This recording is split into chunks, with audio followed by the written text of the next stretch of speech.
My sister, Bridget Berry, and this is a PSA from a sedentary dumbass. It's come to my attention lately that I am not as smart as I used to be. I used to be politically active and intelligent, and now I'm just a sedentary dumbass. I went away to focus on myself for a year, and now I have no idea what the fuck is going on or what's going to happen. But one thing that I do know, y'all, we gotta cut it out with the plastic.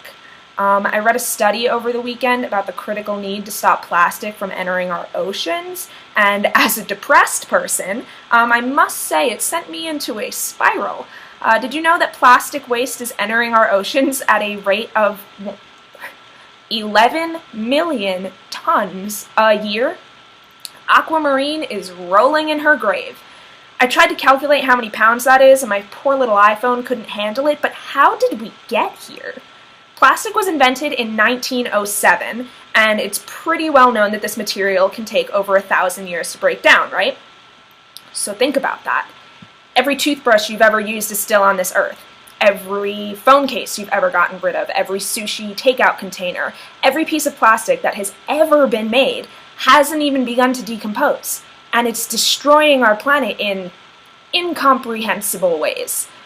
We all use plastic products every day. Some are reusable, but most are not. Yet there are a few measures in place to regulate their use and actually manage their disposal. And I'm gonna be blunt here, throwing something into a recycling bin doesn't mean shit. Unless you are actually taking your plastic to the nearest recycling plant and disposing of it there yourself, it is extremely unlikely that your iced coffee cup won't end up in a landfill or worse, the ocean. Recycling's expensive. So expensive that most cities can't afford to build a plant or the resources to get all of the disposed recyclable items to one, resulting in alarming rates of landfill capacity and ocean pollution. So what do? We take ambitious action that we cannot afford to be lazy about. The government is not likely to get involved here, and even if it did, those commitments would only reduce the amount of plastic ending up in the ocean by about 7%. We need the collective to change their mindset in many ways. Plastic is cheap and convenient, and alternatives aren't usually cheap, and using them isn't always convenient.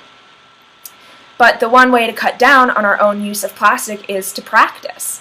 Invest in a tumbler that keeps things hot and cold for your coffee or water.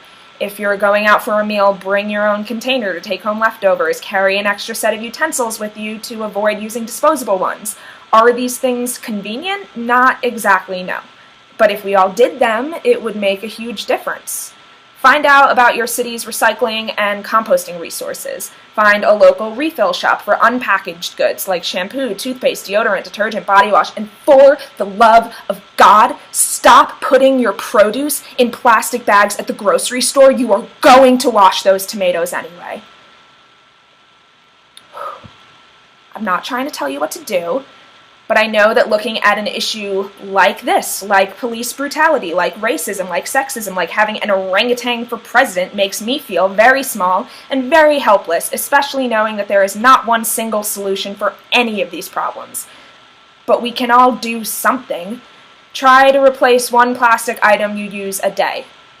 A week, even. Start small, study up, sign petitions, and do your part.